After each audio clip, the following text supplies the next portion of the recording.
So it was the idea for the story first, and then I knew it had to be historical, which was terrifying to me because I'm not a historian. It's fascinating to me to think about women who are just like me, who are mothers and sisters and daughters, but who are living in a different time. And also how, ordinary women's lives can change when they're faced with these extraordinary circumstances. Welcome to Writers' Voices with Monica and Caroline. I'm your host, Monica Hadley, and with me is my co-host and mother, Caroline Kilborn. And good afternoon, everyone. It's a beautiful day here in Iowa. Not warm, but sun shining. It's a beautiful day in Texas, too, which is where I am, and we'll find out shortly where our guest is calling from today. Mom, you want to introduce her? Yes, I do. Our guest today is Jillian, Cantor, and she has a BA in English from Penn State University and an MFA from the University of Arizona. She is the author of award-winning novels for teens and adults, including, most recently, the critically acclaimed The Lost Letter, The Hours Count, and Margot. Born and raised in a suburb of Philadelphia, she currently lives in Arizona with her husband and two sons. And the title of this book is In Another Time, and it is a page-turner, believe me. And welcome to Writers' Voices, Jillian. Thank you for having me. And are you calling from Arizona, or are you on tour? Yeah, I'm in Arizona right now. I'm in Tucson. Great. And it's a little chilly here for us. I mean, it's in the 60s, but yeah, it feels chilly to me. Yeah. I understand. I'm in Austin right now, and it feels chilly here. I think it's right around 60.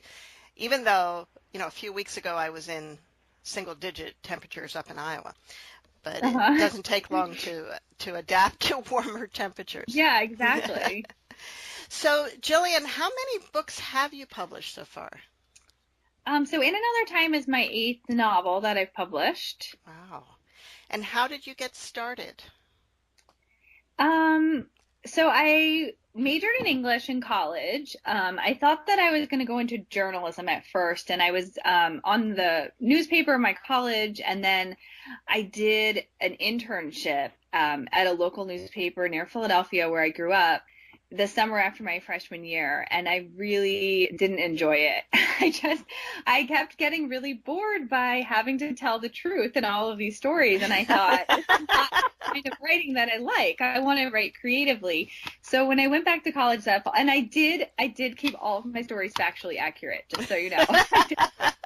It was hard, but you did it anyway. I went back to college that fall. I took my first fiction writing class, and so that was sort of my real start into writing.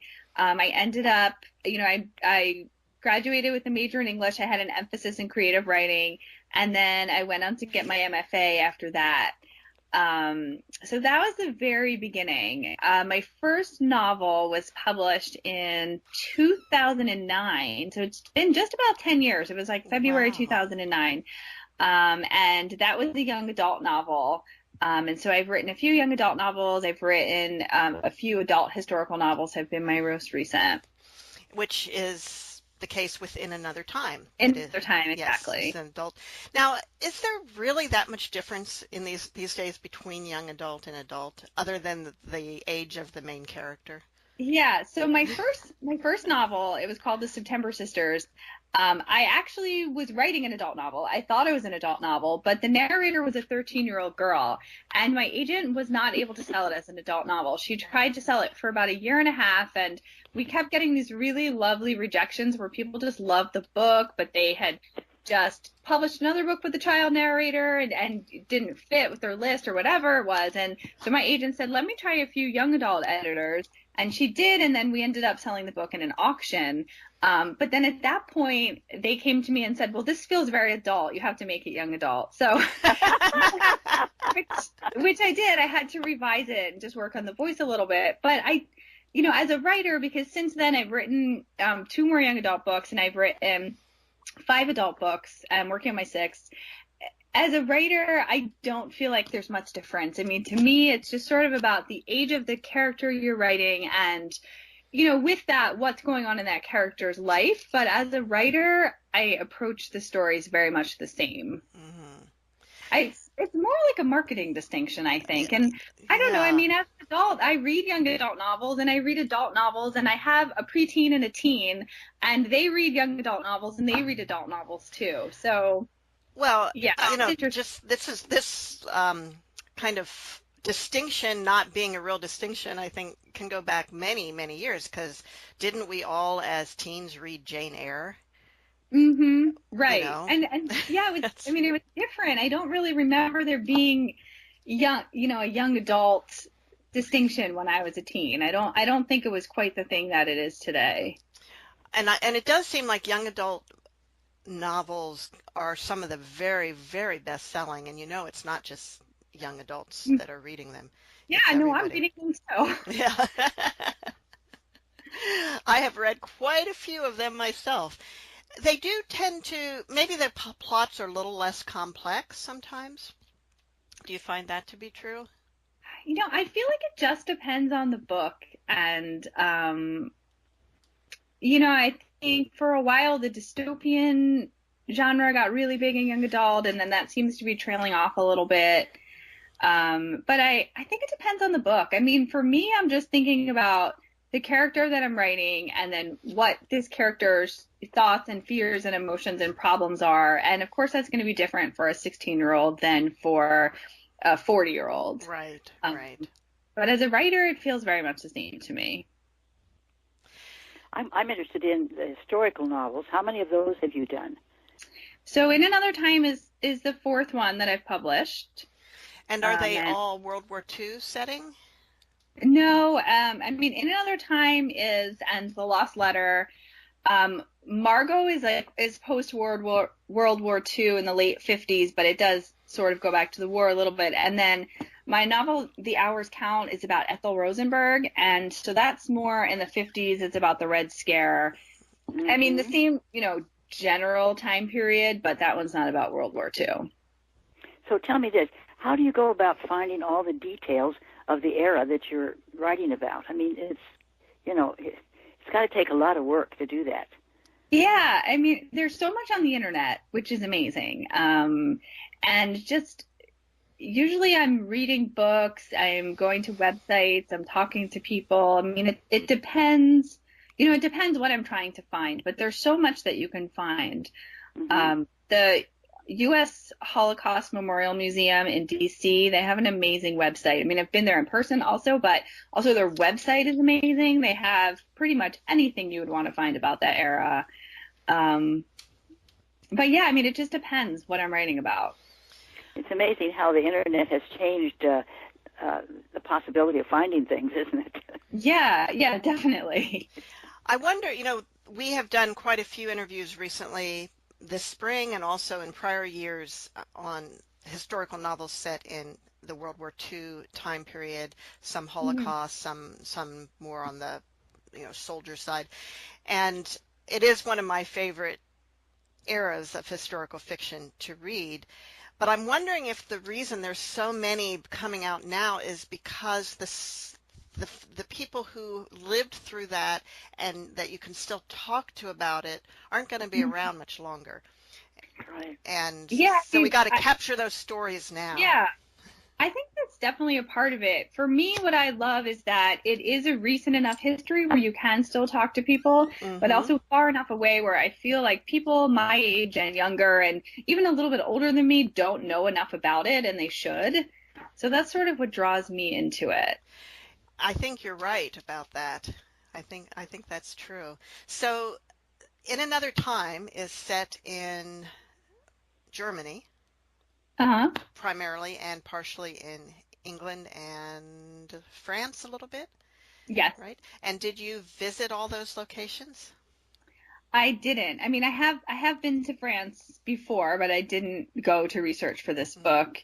But no, I didn't. And I did all of my research online. The town that they live in Germany is a fictional town, but it's supposed to be a suburb of Berlin. So I was able to have some leeway to create there because I made it a fictional town, which I like to do. But no, I didn't Ah, go. that's smart. Yeah. I was wondering if you use Google Earth, to I did use Google Earth, but I mean, it's also hard because, what it is now is not what it was in 1931 because the war destroyed so many things. Um, but I did use Google Earth, and I also read a lot of books about Berlin at the time and, researched what Berlin was like at the time. And so that helped too. and the concept for the story, for the plot. Was this something that was prompted by some true story that you read about? I mean, obviously, without giving too much away, there's elements of it that probably would not have come from a true story, Yeah. but but there are Um, elements that could have, or was yeah. it totally imaginary?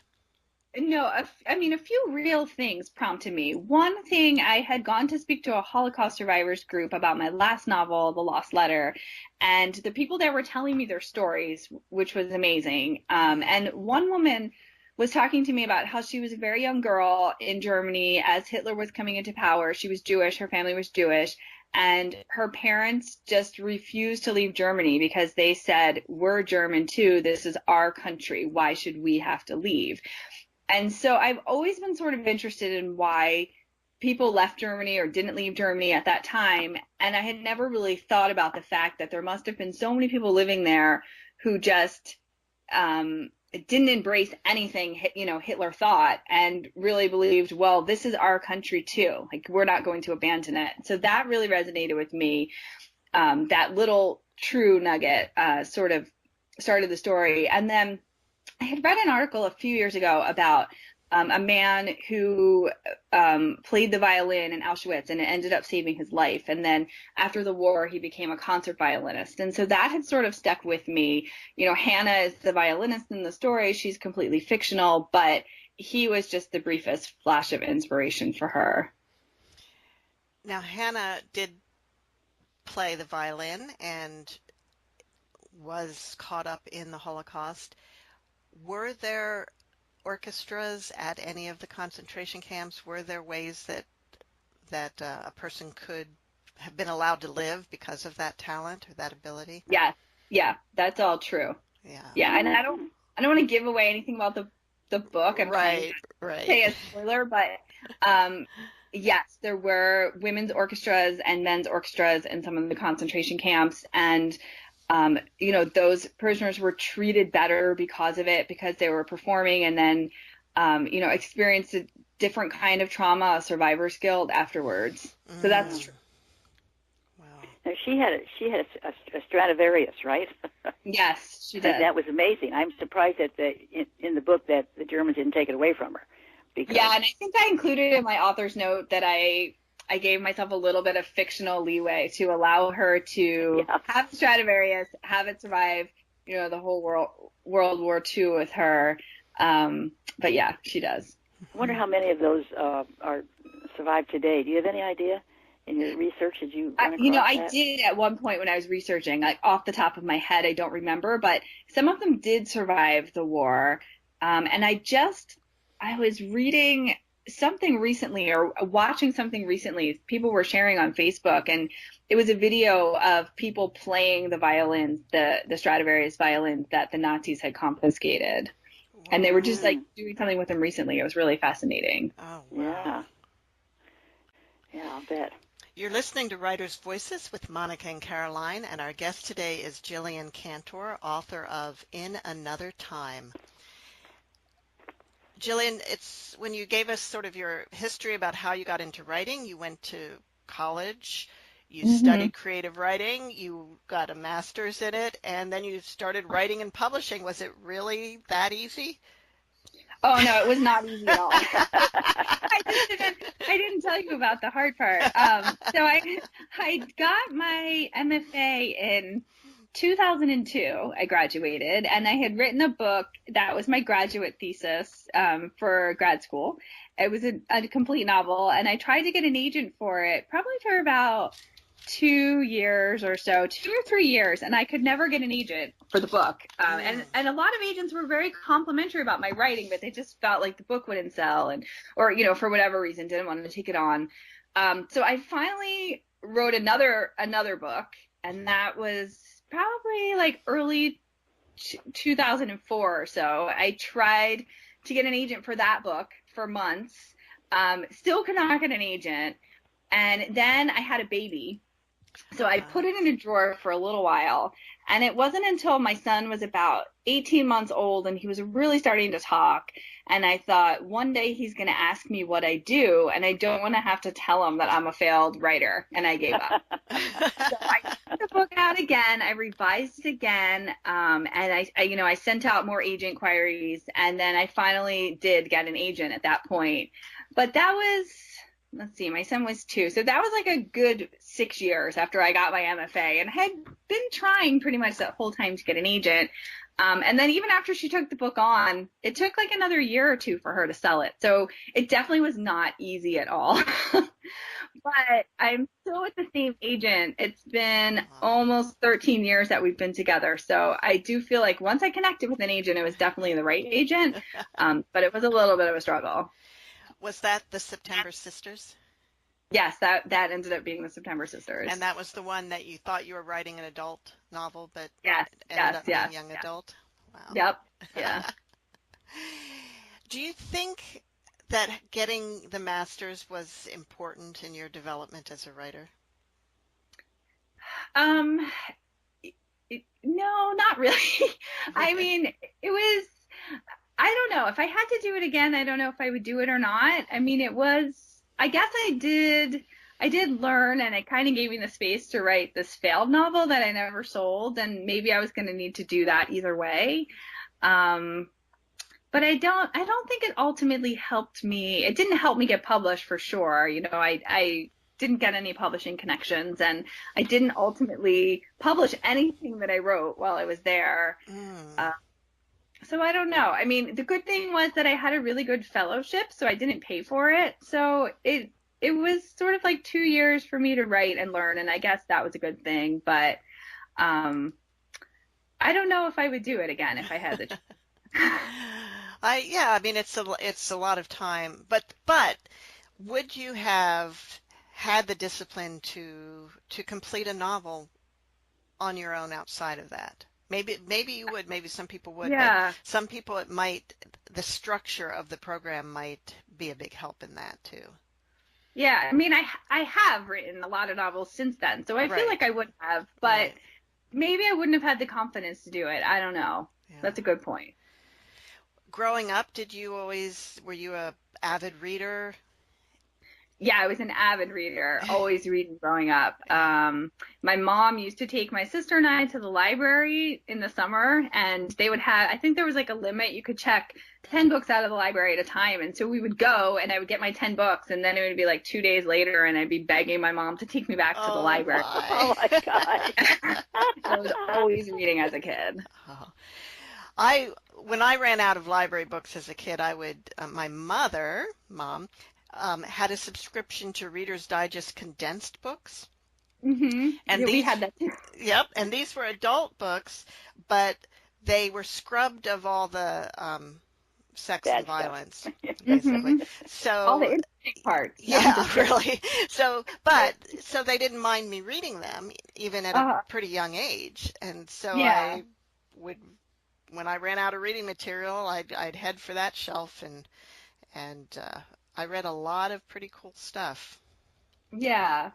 I mean, I was always reading as a kid, and I think like my mom also, she never put my sister and I in camp in the summer. She would always just be like, go read a book. And so I think that was how I spent most of my summers in elementary school. I was just reading. Right. And I did have friends, and they would come over and stuff too, but it was, my mom was a big believer in like, go figure out how to entertain yourself, and I'll take you to the library when need be. Learning to read and loving to read is really a pretty great thing for a kid. Mm-hmm. And I feel sorry for kids who don't ever develop that. Mm-hmm. Yeah. I mean, I still love to read. I don't, unfortunately, read as much as I did as a kid, just because I don't have the time or the space to do it, and it's very hard for me to read when I'm writing a book. But I still love it. Over Christmas break, I took 2 weeks off. My kids were off, and I think I read 10 books. That Oh was all my. I did. So great. Yeah. So why is it hard to read while you're writing? I just feel like when I'm writing, I have the voices of my characters in my head, and so it's hard for me to get absorbed into somebody else's story. I can read something really different while I'm writing, so I generally don't read any historical fiction when I'm writing my own historical fiction, but I could read a YA novel, or sometimes I'll read a thriller or a romance novel, if I take a weekend off. But it's just very hard for me to get caught up in a story that's not my own if I'm caught up in my own story. And I'm also reading a lot of nonfiction as I'm writing for research too. Of course, of course. Why did you go towards historical fiction when you've been successful as a young adult? What caused you, or what led you to switch into the adult historical fiction? Well, I mean, adult fiction was really always where I kind of saw myself. I thought that's what I was writing all along. And so I always knew I wanted to get back to that. But the historical part I sort of fell into by accident. I came up with the idea for the story. My first novel, historical novel, is called Margot, and it was the story of Anne Frank's older sister, Margot Frank, and what would have happened if she had survived the war and had seen the success of her sister's diary, and like what path her life would have taken.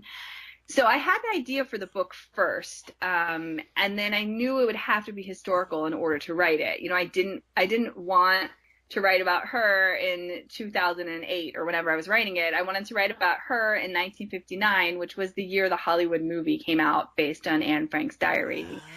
So it was the idea for the story first, and then I knew it had to be historical, which was terrifying to me because I'm not a historian. I never really even liked history in school.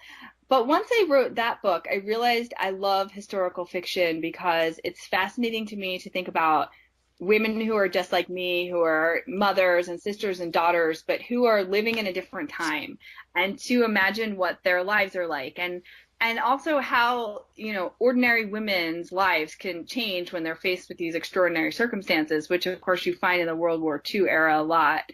So I guess I fell into it by accident, but then I really loved it. Wow. So Jillian, let's talk a little bit about In Another Time and sort of can you give overview of the plot and the characters? Sure. So In Another Time is a love story between Max, who is a Christian bookshop owner, and Hannah, who is a Jewish violin player, and they meet and they fall in love just outside of Berlin in 1931. And Max narrates the story from 1931 to 1936 as they're falling in love, and Hitler's rising to power. And then Hannah's story begins in 1946. She wakes up in a field with just her violin, and she has no memory of the past 10 years, doesn't know where she was during the war or what happened to Max. And then her story moves forward in time as she tries to rebuild her life and her violin career, and it alternates chapters between her going forward between 1946 and 1958, and then Max telling their story between 1931 and 1936. And this format of one chapter for Max and the next one for Hannah, have you used that format before? Not exactly that. My last novel, The Lost Letter, had two stories, and one was set in the late 1930s in Austria, and one was set in 1989 in LA, and it was two different characters and going, back and forth, but they were separate. So this is the first time where I've done a love story and both points of view, and you kind of got to, see things differently from both of their points of view, which was fun. Well, for me, it made it easy to follow the plot as they move along the timeline. So I liked that. I really did. Oh, good. Yeah, it got a little tricky to write at a certain point. I actually had to make a big chart because I wrote it in the order that it appears in the book, that I drafted it that way initially. And I made a chart on my wall in my office at a certain point, and because it spans about 30 years almost. So I had each year and what each character was doing and how old they were, because I was writing like the 1948 chapter before I had written the 1935 chapter, but then Hannah was thinking about something that happened in 1935, so I had to know it. So it did get a little complicated to map it all out. Yeah. So you wrote alternating chapters, alternating points of view in that chronological order. Yes. I could see where that would be complicated.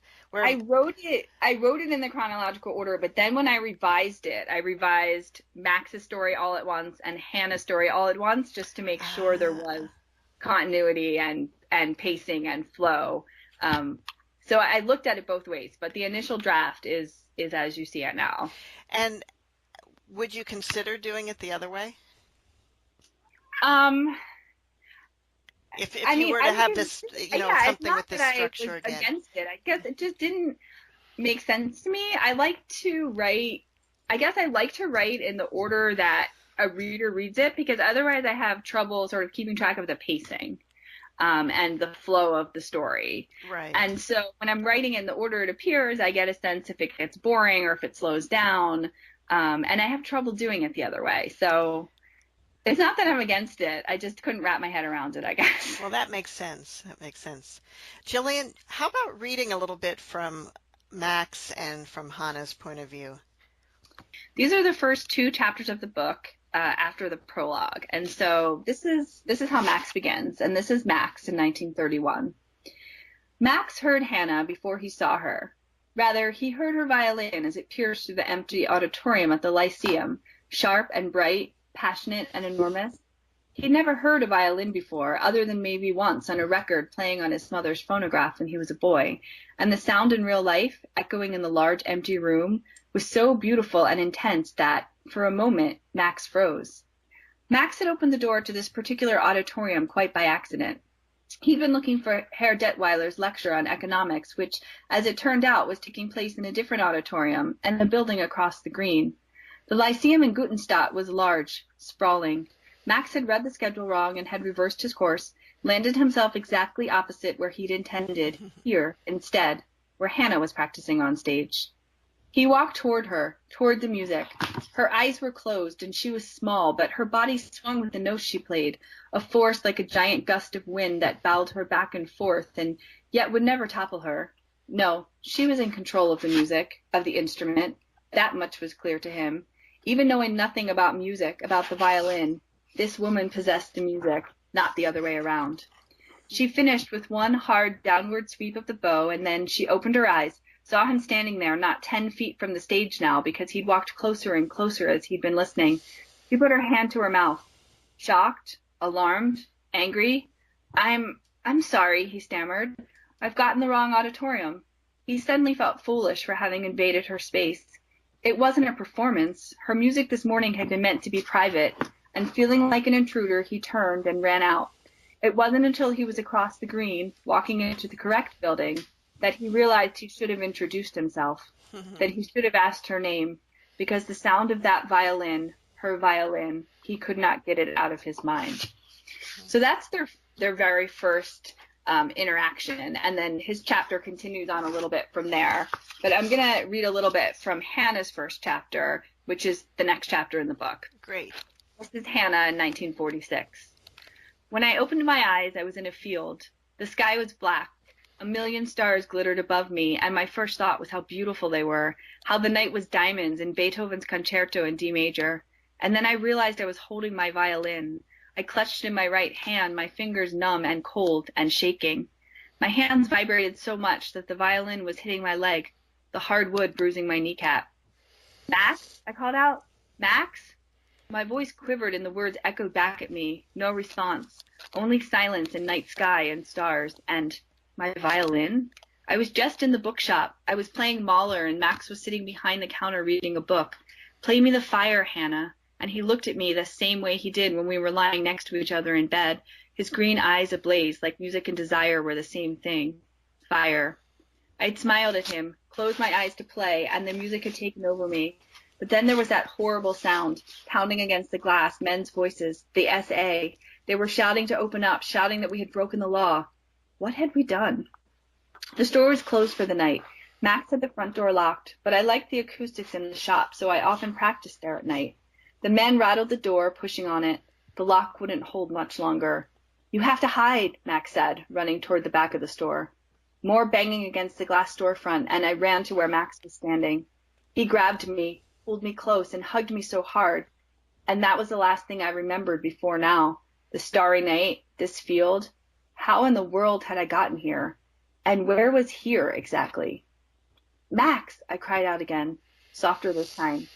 Because the SA, what if they were still looking for me? But the field was open, quiet, the night air crisp and cool. I shivered. I heard an owl hooting somewhere in the distance, but that was all. I pinched myself on the arm and it hurt, but nothing changed. I wasn't dreaming. I was here wherever this was, and I was all alone. I began walking because what else could I do? I couldn't stay in this field waiting for Max or for those horrible SA who wanted to, what, arrest me, murder me? And what was my crime exactly? I shivered again, but I clutched my violin and kept walking. I walked and I walked and I walked, and the sky began to turn from black to pearly gray to orange blue. In the distance, there was a cathedral. I saw the steeple first rising above the hill, and as I got closer to the structure, it looked vaguely familiar, like the cathedral I could see from the train window riding from the Hauptstrasse towards the Lyceum. But that church was white. This one was brown.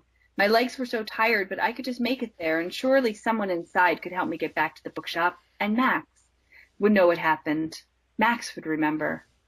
Max. What if something had happened to him? I went over it again and again in my mind, retracing those last words, those last moments with Max, pushing myself to remember after that. But try as I might, I still had no memory of getting to this field. By the time I reached the church door, I was so thirsty and cold and tired. My head ached and something was terribly wrong. I knew it was. I just wasn't sure what. And my body was heavy with dread and exhaustion. Had the SA broken down the door, then taken me, brought me here? Had I hit my head? Is that why I could not remember? Was I injured? I put my hand to my head, my face, but everything felt normal. No bumps, no blood, no pain. I opened the door to the church and walked inside. It was filled with wooden pews, all empty. A large stained glass window in front was partially boarded up, as if it had shattered and not yet been repaired. "Hello," I called out. "Is anyone here? Hello?" No one answered back, and I was exhausted. It was much warmer inside the church, and I went to the closest pew, lay down on the hardwood bench, and hugged my violin to my chest. I would rest, just for a little while, and maybe when I awoke, I would be back in the bookshop, back with Max. And the chapter goes on from there, but I think I'm going to stop. Okay. So Hannah's writing, you're writing Hannah's story in first person, and I can't remember now, was Max's in first or was it in third? Max is in third person. Okay. So that's an interesting choice. Tell us about that and what you're accomplishing by doing that. Yeah, so I mean, I wanted their chapters to have a different feel. And I felt like switching up, first person versus third person definitely gave them a different feel. But also I wanted Max's chapter to have a little bit more distance. I wanted the reader to feel a little bit closer to Hannah. I feel like ultimately this is Hannah's story. It's a love story between Max and Hannah, but then it's almost a love story between Hannah and her violin. And so I felt like the third person gave Max's story just a little bit more distance than Hannah's in the first person. Yeah, I agree. Mom, what do you think? Mm-hmm. Yeah, I do too. That was good. That was very good. Yeah. Do you have some questions, Mom?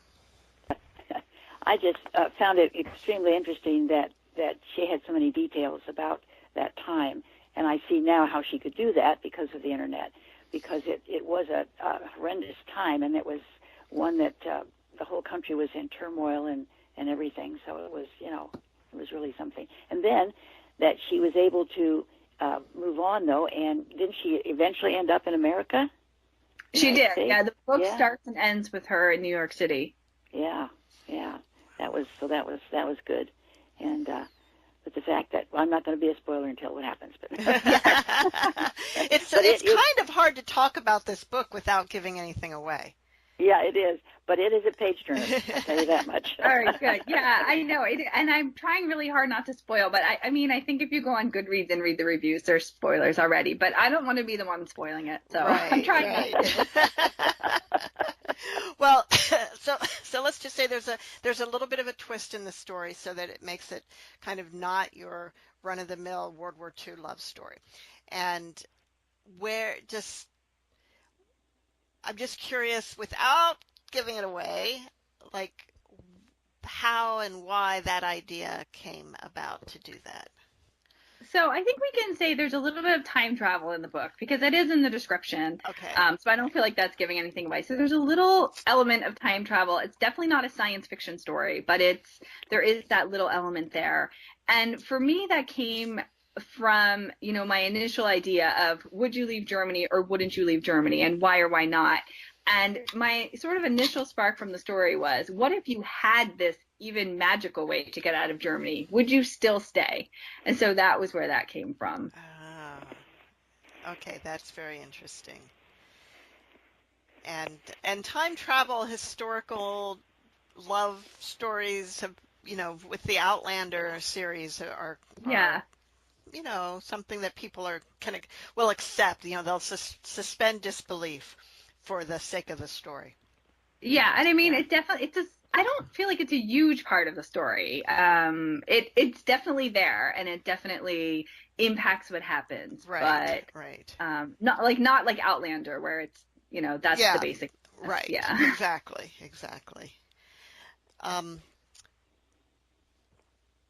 Was it at all harder for you to write from a male point of view than the female?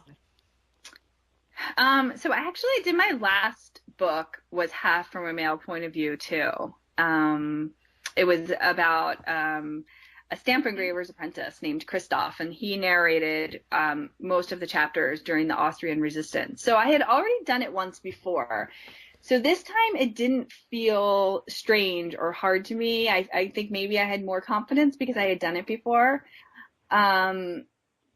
But I think that's also why I put him in third person. And I did that in my last book too. And just going back to that, we were already talking about it. But I think that's part of why I put him in third person, because I had a little bit of distance from him too as I was writing. And I don't know if I would have been as comfortable writing him in first person. To be honest, I'm always a little suspect of male authors who write female first person. Yeah. Yeah, I know. I mean, and I guess I thought the same thing. I felt like I really love Max as a character, and I felt like I was able to tell his story, but it was in third person, so I did feel like I took a little bit of a step back from him, whereas Hannah was in first person. Right. You're listening to Writers' Voices with Monica and Caroline, and our guest today is Jillian Cantor, author of In Another Time. Tell us about this book that you're working on now. So I can't say that much about it, but I am working on a new book, and it is a historical novel, and it'll be out in either 2020 or 2021, depending when I get it done, hopefully 2020. And it's another historical novel. It's about a strong woman, and it's really examining the choices that we make as women and how they impact our lives. But I'm not going to say any more about it right now. But I should be able to share details soon, hopefully. I have about 100 pages of it, so I need to finish writing it right now. Okay, I now remember what I was going to say. So you talked about the story being a love story between Hannah and Max, but also between Hannah and her violin. And her career as a violinist is extremely important to her. And yes. Both before the war and after, she runs up against an obstacle to this career in the fact that she was a woman. Yes. And Jewish before the war. Okay, and Jewish, yeah, before the war. So how did you do a lot of research on like when were women given the ability to play in major orchestras, and was it really, how much of an obstacle was it in that time period, and when did that obstacle, or has it disappeared? I mean, it definitely was an obstacle in that time period, and so I did read that most of the orchestras in Europe shut down during the war because all of the players were men, and they all went to fight in the war, and then even afterwards it took a long time for them to start up because many of them were injured. And so even at that time, it would have been very, very hard for a woman to be in an orchestra. And I sort of fictionalized the orchestra that Hannah's in, and I mean, when you read the book, you can sort of see how I invented this position for her. And I was even talking to my son's music teacher about the book, and he said, well, it would be impossible for a woman to be in an orchestra at this time. And I said, I know. So I had to sort of fictionalize a little bit. I'm not exactly sure when that changed because I was just researching that particular time that Hannah was in, but obviously it has changed, which is a good thing. Yeah. But, I think like so many other fields at the time, I mean, they were seen as men's fields. Right. And there was so much discrimination against women just for being women.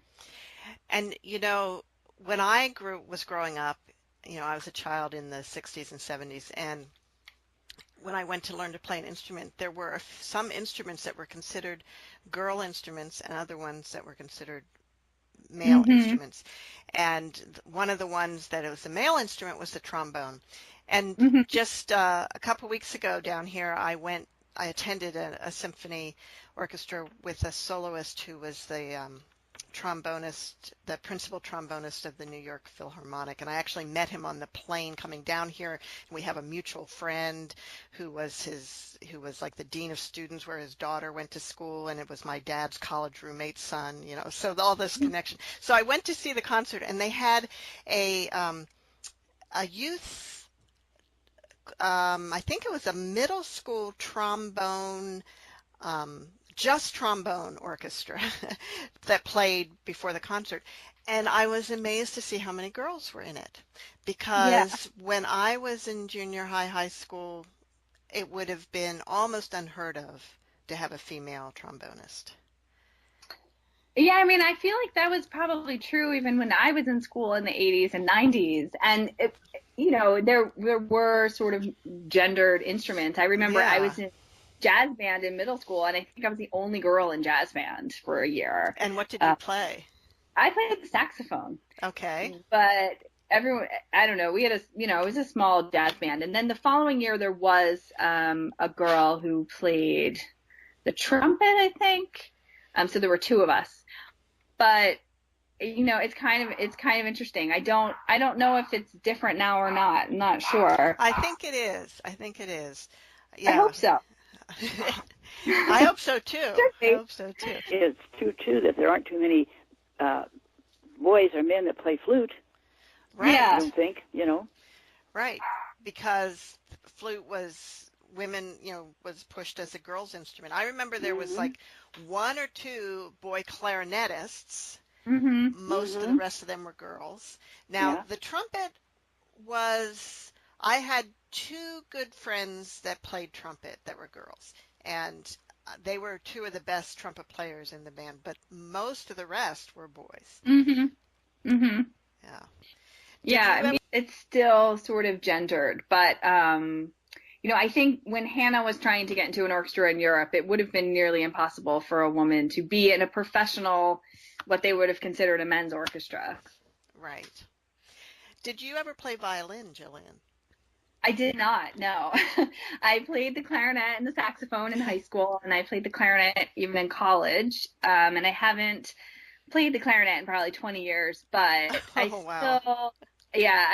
mean, my family were always going to the symphony. We're going to music. Music's definitely a big part of our lives. And both of my sons played the violin for a year or two when they were younger. So I sat through a bunch of their violin lessons. That was the closest I ever came to playing the violin. Well, you had to have some understanding of the violin as an instrument in order to write this. I really didn't when I started. And I asked, so I mean, I read a lot. I actually read this really interesting memoir called Gone by Min Kim. It just came out in the last few years, and she's a professional violinist, and she was a violin prodigy. And the book is about how her violin gets stolen and how it impacts sort of every part of her life and paralyzes her. And it was really fascinating to read about how her instrument was such a big part of her life. And I feel like that definitely inspired me for Hannah. So I read a lot. I listened to a lot of violin music every morning before I played, and I specifically tried to pick out the pieces Hannah plays in the book by listening to them. I watch a lot of violin tutorials on YouTube, and even just some of the details and some of the terminology. I asked my son, who he played the violin for about 3 years, maybe 3 or 4 years. And I just asked him, if it sounded accurate, and I was able to sort of use him a little bit as a resource. Wow. Well, why did you have her be a violinist rather than a clarinetist, which you would have had more familiarity with? Yeah, well, I mean, I felt like in Europe at the time, and I mean, again, I don't really want to spoil the book, but when you learn, what she was doing with her violin, I feel like that was historically accurate to make her a violinist. She could have been a cellist or a violist, but I felt like it would have had to have been a stringed instrument. Okay. And the violin is maybe the easiest one to hang on to. Yeah, I mean, I guess it would have been practically very hard for her to lug her cello around. Yeah, right? yep. So, Jillian, let's talk a little bit about your actual writing routine. Mm-hmm. Do you get up and write every day, a certain time, or as a mother, do you have to have more flexibility? Are you? Yeah, I usually write every weekday when my kids are at school. So, like 8 to 3 is my standard writing time every weekday. I'm not always writing in that time, but I'm doing something writing related, like I'm doing this interview with you guys right now. Right. Or, answering interview questions. I've been doing a lot of that this week. Or, revising or reading a research book or something. But right now I'm drafting my next book, and I have a deadline for when I need to have it finished. So my pretty standard writing process is just to write 5 pages every weekday when I'm drafting a book. And I actually haven't gotten them done yet today because I've had a few interviews, so I need to try to get them done this afternoon before my kids get home. But that's sort of my pretty standard goal for myself. Just do 5 pages a day when I'm drafting. And sometimes I do work, like if I have a deadline, sometimes I will work on the weekend, or I'll work at night if I need to. But pretty typically it's just every weekday.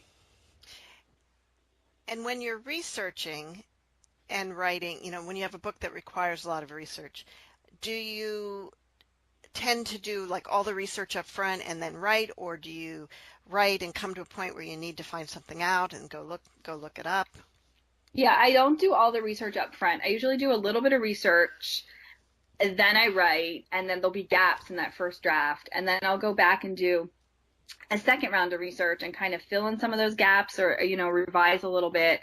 And then also I'll research as I'm going along. Like sometimes I'll need to look up a specific thing for a specific chapter, and so I'll do that that morning when I'm writing it. But I feel like if I wait too long to start writing, I lose track of the story. And even though it's historical and there are real things in it, I always want the characters and the story to sort of be the most important. So I need to know enough to get that base first draft, but then I feel like if I know too much, it's hard to be creative around that, if that makes any sense. And it's one of the real advantages of the internet is that if you need to look something up, it's not a huge interruption. You don't have to drop everything, run to the library, look in the Reader's Guide to Periodical Literature, try to figure out. But I did one entire day trying to figure out what brand of lipstick my character would be carrying in her purse. And seriously? So I learned that, like, sometimes details like that, I can just put a note in the first draft, fill in later. So yeah, you can really go down the rabbit hole on stuff like that, can't you? You definitely can go down the rabbit hole, yeah. And when you're doing that, do you come up with other ideas for other stories? Sometimes I do. I have a secret Pinterest board of like story ideas, and so I'm constantly finding little things and just pinning it on there for later. Oh, perfect. Oh, perfect. Gosh. Wow. I was going to ask you if reading about these things that happened, these terrible things that happen to people, does that sometimes get depressing for you? Yeah, I mean, it definitely does. It's depressing, but then it's also hopeful that I can fictionalized stories and that I can end them the way that I want to sometimes. Right. Um, but yeah, because there had to be some happy endings in all these, some of these yeah, real life stories. it does. I mean, it does get depressing to think about some of the awful details and the day-to-day stuff. But then I'm also glad that I know them too. I feel like everybody should know them. Yeah, true.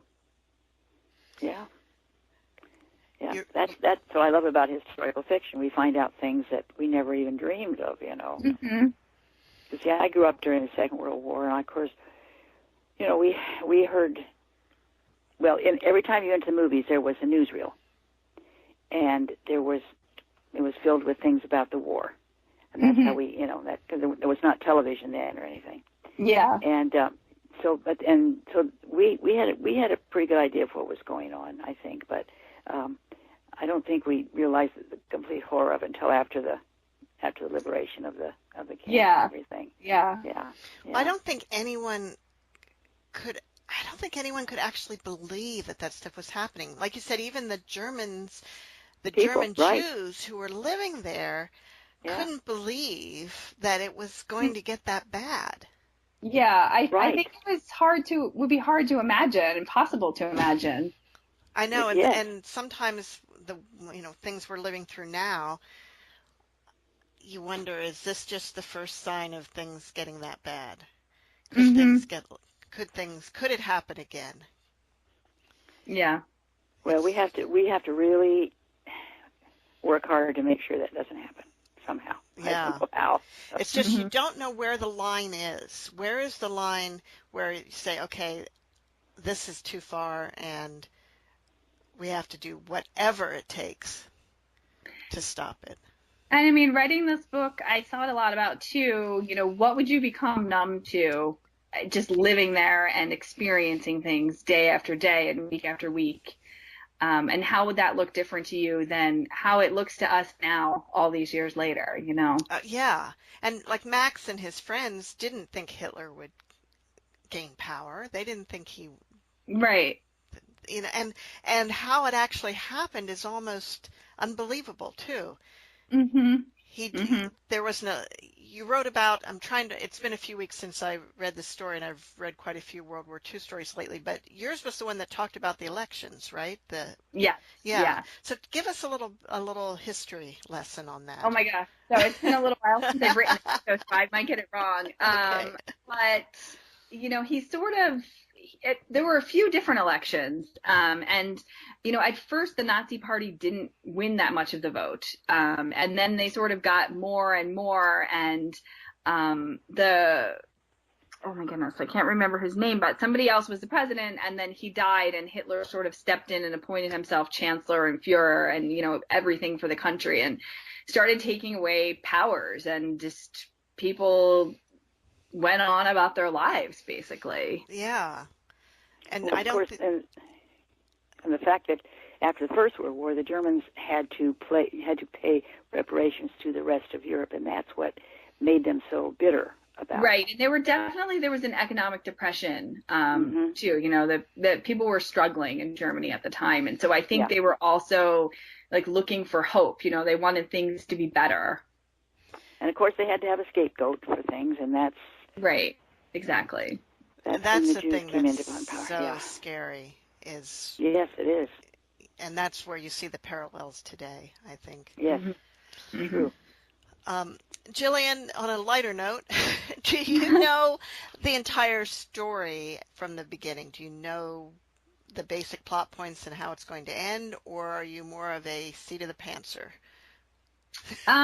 I'm more of a seat of the pantser, but I usually know something. I sort of have this like hazy idea of where my characters end up, but I don't 100% know how they're going to get there. And so I feel like if I know everything, I get a little bored when I'm writing. And part of the fun in writing is writing to discover what's going to happen and how they're going to get there. But I do have to have some direction. It's not just aimless. Was there anything in particular in this book that surprised you?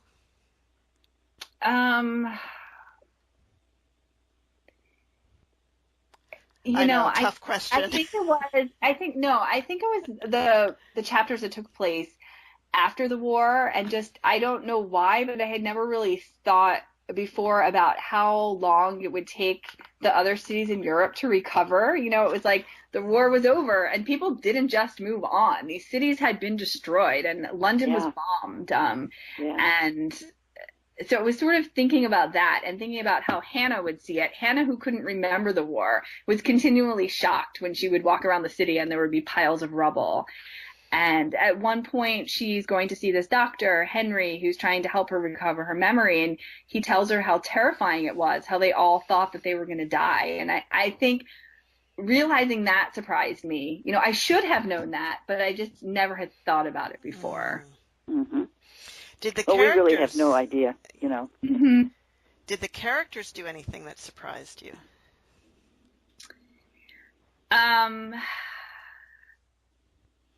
Yes. So there's one chapter in the middle of the book that's narrated by Elsa, who is Max's school friend. Johann marries this woman Elsa, and so he becomes Max, and she becomes Max and Hannah's friend too. And it surprised me that she needed a chapter. Ah. And I've actually written that chapter from Max's point of view, and it was just bugging me. And like 2 weeks later, I went back and I was like, this has to be Elsa's chapter. And Elsa tells you some things in that chapter that are surprising. So it surprised me when I was writing that I put that in there. And then actually, when I was editing the book, my editor asked me if I wanted to take it out because it was the only chapter not from Max and Hannah, and I said no. Like I really thought I was like, no, Elsa needs to tell this chapter. I tried it another way and it didn't work, so Wow. it was kind of surprising. That's really cool. I like that. Does that make it more fun as a writer when something like that happens? I mean, fun and frustrating because I think I had hit the 70,000 word mark, and then I had to go back and delete like 5,000 words, and so I felt like I took a giant step backwards in order to add Elsa in and correct what I felt was wrong. So it was like frustrating at the time, but now in hindsight, it sounds really fun. Yeah, it does. It does. You have definite number of words that for each of your books that you're trying to hit No, I mean, different stories are different lengths, but I mean, a novel, I think this book is around 90,000 words and my last book was around 85,000. And so it's somewhere in that range usually for me to tell the story, but I've had shorter ones and longer ones too. Well, from my standpoint, it was just right. Okay, good. Thank you. Well, that is about all we have time for today. So it's been really fun talking to you about In Another Time. Yeah, thank you. It's been fun talking with you too. And it's a great read. It was, like Mom said, it's a page turner. It's one that I sat down and didn't want to get up till I'd finished. I know. Thank you. Yeah. A really, really good story. And Mom, do you have some final words for us today? Well, I do. Even now, in a world of difficulties and sadness for many people worldwide, here's to kind women and gentle men. May we know them. May we raise them. May we be them. Thank you. And I love that. And Jillian, do you have any final words of advice for aspiring writers? The best advice that I think I ever got was from a professor in grad school, and all he said was butt in chair. And to me, that just means you can always find a reason not to write, or you can find something else to do, but you just have to sit down and you have to do the work every day and just keep going. And congratulations on doing that successfully for all these books. Thank you. Thank you.